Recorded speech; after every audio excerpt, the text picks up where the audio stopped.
শ্বশুরবাড়ি দেওয়া কোরবানির মাংস আজকে রান্না করে খেয়ে তারপর বৃষ্টিতে ভিজলাম। অনেকদিন পরে কিন্তু আজকে সবাই মিলে এভাবে বৃষ্টিতে ভিজেছি আর অনেক আনন্দ করেছি। আর এগুলো দেখলে তো নিজের ছোটবেলার কথা মনে পড়ে যায়। পুরো ভিডিওটি দেখার আগে আপনাদেরকে জানিয়ে দেই, আমার কাছে কিন্তু আপনারা এখন থেকে মশলাগুলো পেয়ে যাবেন। মরিচ, হলুদ, ধনিয়া আর জিরা গুঁড়া, এইগুলো কিন্তু আমি নিজের হাতে সবকিছু করেছি, একদম খাঁটি জিনিস দিয়ে। খেতে থেকে দেশি মরিচ কিনে তারপর মরিচ গুঁড়া করেছি। আলহামদুলিল্লাহ, এখন পর্যন্ত যারা যারা আমার কাছ থেকে মশলা নিয়েছে সবাই কিন্তু অনেক ভালো রিভিউ করেছে। সবকিছুর জন্য আলহামদুলিল্লাহ।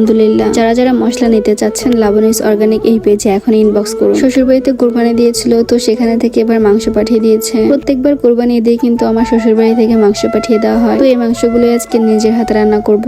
আবার ভাইবেন না যে এতটুকু মাংস দিয়েছে। মাংস কিন্তু আলহামদুলিল্লাহ অনেকগুলাই দিয়েছে, কিন্তু যেহেতু মানুষ কম তার জন্য অল্প অল্প করে আম্মু রেখে দিয়েছে আলাদা পলিথিনে। আর তার জন্য আজকে অল্প করে রান্না করতেছি। এই যে আমার হাতের খাঁটি মশলাগুলো দিয়ে কিন্তু আমি আজকে মাংস রান্না করতেছি। মরিচ, হলুদ, ধনিয়া আর জিরা গুঁড়া দিয়েছি, সাথে আদা, রসুন, জিরা বাটা। জিরার সাথে কিন্তু আমি সাদা, কালো এলাচ একসাথে বেটে নিয়েছি। তো তারপর পেঁয়াজ, পরিমাণ মতো তেল দিয়ে হাত দিয়ে ভালো করে মাখিয়ে নিচ্ছি। আর আজকে কিন্তু আমি হাতে মাখিয়ে রান্না করব। আমি কিন্তু বেশিরভাগ সময় হাতে মাখিয়ে তরকারি রান্না করি, কারণ গরুর মাংসটা হাতে মাখিয়ে রান্না করলেই ভালো লাগে। মাংসটা কিছুক্ষণ সময় কষিয়ে নিয়েছি, আর কষানোর পরে অল্প একটু আলু দিয়ে দিলাম। যদিও আজকে আলু দেওয়ার ইচ্ছা ছিল না, কিন্তু রাতে রুটি খাইতে চাইছি, তো তার জন্য আলু দিয়ে দিলাম। মাংসের তরকারি আলু দিয়ে রুটি খাইতে কিন্তু ভীষণ ভালো লাগে। আজকে কিন্তু মাংসের সাথে পোলাও রান্না করব। তো পোলাও রান্না করার জন্য কিছু পেঁয়াজ ভাজি করে নিচ্ছি। বেরেস্তাটা হতে হতে এদিকে আমার গরুর মাংসটা কষানো হয়ে গেছে। মাংস কষাতে কষাতেই দেখেন কিন্তু এমনি সিদ্ধ হয়ে গেছে, মানে অনেকটা নরম হয়ে গেছে। তার জন্য অল্প করে পানি দিয়ে দিলাম। চুলার আঁচে মাংসটা এমনি নরম হয়ে যাবে। গরুর মাংস আসলে যত বেশি কষানো হয় তত বেশি মজা লাগে, আর মাংসটা যদি নরম না হয় তাহলে আমার কাছে ভালো লাগে না।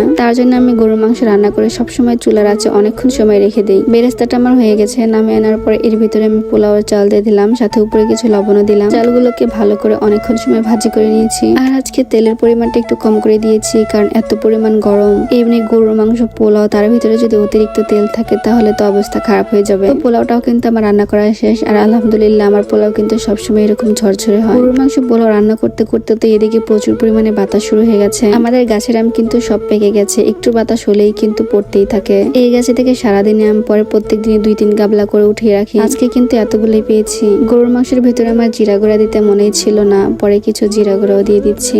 আসলে যে কোনো মাংসের তরকারির আসল টেস্টই হচ্ছে এই জিরা গুঁড়া। জিরা গুঁড়া দেওয়ার পরে কিছু পেঁয়াজ বেরেস্তাও দিয়ে দিলাম। তারপরে তো দেখি প্রচন্ড পরিমাণে বৃষ্টি শুরু হয়ে গেছে। অনেকদিন হলো বৃষ্টিতে ভিজি না, তাই ভাবলাম যে আজকে একটু সবাই মিলে একসাথে বৃষ্টিতে ভিজবো। প্রথমে কিন্তু অনেক জোরে বৃষ্টি ছিল, কিন্তু ভিজতে ভিজতে দেখি বৃষ্টিটা কমে যায়। তো তারপরেও একসাথে সবাই মিলে বৃষ্টিতে ভিজতেছিলাম। আমি যদি বৃষ্টিতে ভিজি তাহলে তো আমার বোনটা অনেক বেশি খুশি হয়ে যায়। এই যে দেখেন, খুশিতে একদম নাচানাচি শুরু করে দিয়েছে, বলতেছে যে আমাকে একটু ভিডিও করে দাও। ওর দেখা দেখি তো সবাই মিলে চলে আসছে। আসলে আমরা যখন বৃষ্টিতে ভিজি তখন আমার বোনের যত বান্ধবীরা আছে সবাই চলে আসে। আর আজকে কিন্তু আমার ছেলেটাও চলে আসছে বৃষ্টিতে ভেজার জন্য। এই যে দেখেন কি একটা অবস্থা, বাতাসে একটা বাঁশ নিচে পড়ে গেছে, তো এটাতে উঠে দেখেন সবাই কি অবস্থা করে খেলা করতেছে। এগুলো দেখলে আসলে নিজের ছোটবেলার কথা মনে পড়ে যায়। খুব মিস করি ছোটবেলার সেই দিনগুলিকে। ওদের এই আনন্দগুলা দেখলে কিন্তু নিজের আনন্দ হয়। খুবই ভালো লাগে আমার কাছে ছোটদের সাথে থাকতে। সব পিচিরা কিন্তু আমাকেও অনেক বেশি ভালোবাসে। ছোটদের সাথে থাকতে আমার অনেক ভালো লাগে। এখন কিন্তু প্রচন্ড পরিমাণে বৃষ্টি হচ্ছিল, বৃষ্টি জোরে আসে আবার থেমে যায়। তো এইভাবে কিন্তু আজকে সবাই মিলে একসাথে বৃষ্টিতে ভিজে ভিজে অনেক মজা করলাম।